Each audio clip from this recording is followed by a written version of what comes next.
Ave María Purísima. En esta segunda parte vamos a ver eh, el cómo comenzaremos a levantar el velo que descubre, ¿verdad?, esta visión y revelar su sentido. Para ello hay que remontarnos al 28 de octubre de 1965, cuando el Concilio Vaticano II promulgaba el decreto Perfecta Caritatis, en el que se urgía la adecuada renovación de la vida religiosa.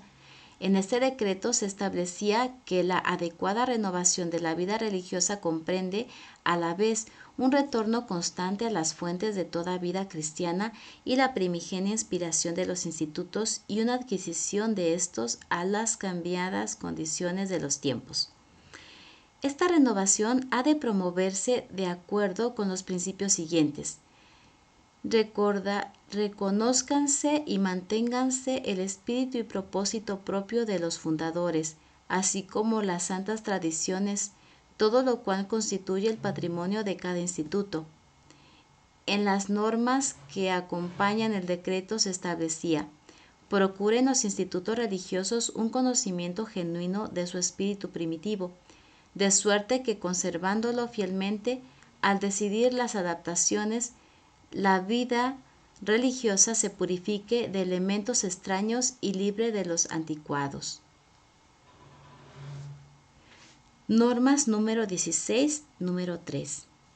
Pues bien, para poner en práctica estas recomendaciones del Concilio, el 29 de agosto de 1966, el reverendísimo padre Constantino Coser, entonces vicario general de la Orden de los Frailes Menores, envió a todas las monjas de los monasterios franciscanos, por entonces las concepcionistas eran consideradas como rama de los franciscanos, un cuestionario acerca de la renovación de la orden.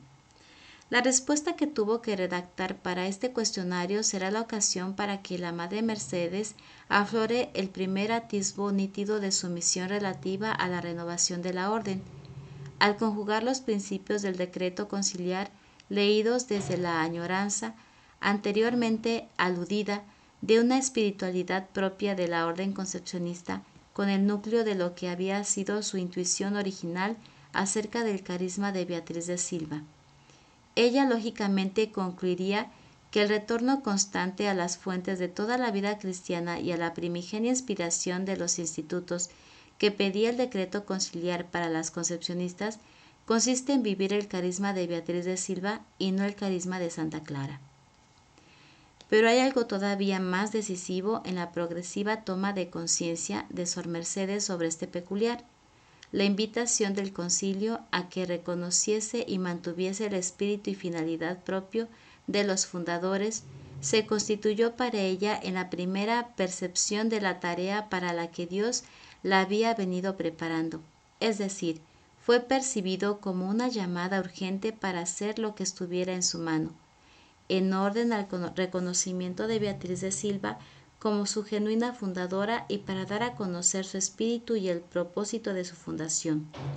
Ella misma reconoce que fue entonces cuando comenzó a atisbar el sentido de la visión de las vías.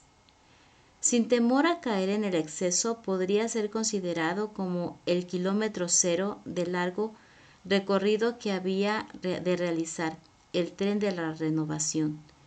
Con esta adquisición fundamental se trataba ahora de ir cubriendo, cómo hacerla valer, de cómo renovar aquello que había estado semioculto durante casi 500 años y de cómo ir dándole forma, implorando la fortaleza necesaria para afrontar las dificultades y problemas que con seguridad la consecución de este objeto conllevaría.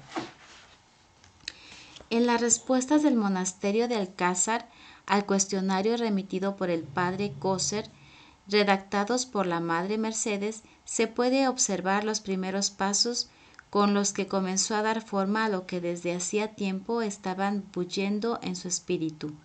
La primera pregunta planteada en este cuestionario estaba formulado de la siguiente manera. Número 1. ¿Cuáles son los elementos peculiares y característicos que reflejan el espíritu y la mente de San Francisco y cuáles constituyen la índole y la misión de vuestra orden? Esta formulación expresaba con claridad meridiana que el Vaticano General de la Orden de los Menores consideraba a las concepcionistas dentro de la Orden franciscana, y esto fue lo primero que advirtió y denunció la Madre Mercedes.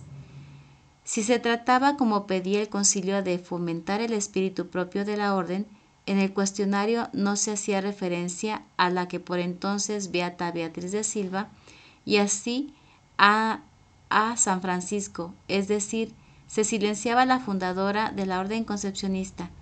Por ello, el monasterio de Alcázar consideró que en su respuesta debía hacer constar el nombre de su fundadora y las características que le eran propias: amor a la Inmaculada, a Jesús Eucaristía y al ocultamiento.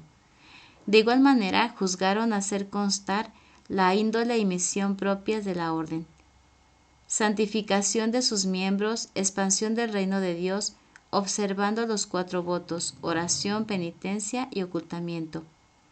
Eran los primeros trazos con los que empezaba a perfilarse la renovación. Adviértase que esta es la primera aproximación a la formulación del carisma propio de las concepcionistas, que aparece no en un texto personal, sino que es un escrito que manifiesta la opinión de toda la comunidad.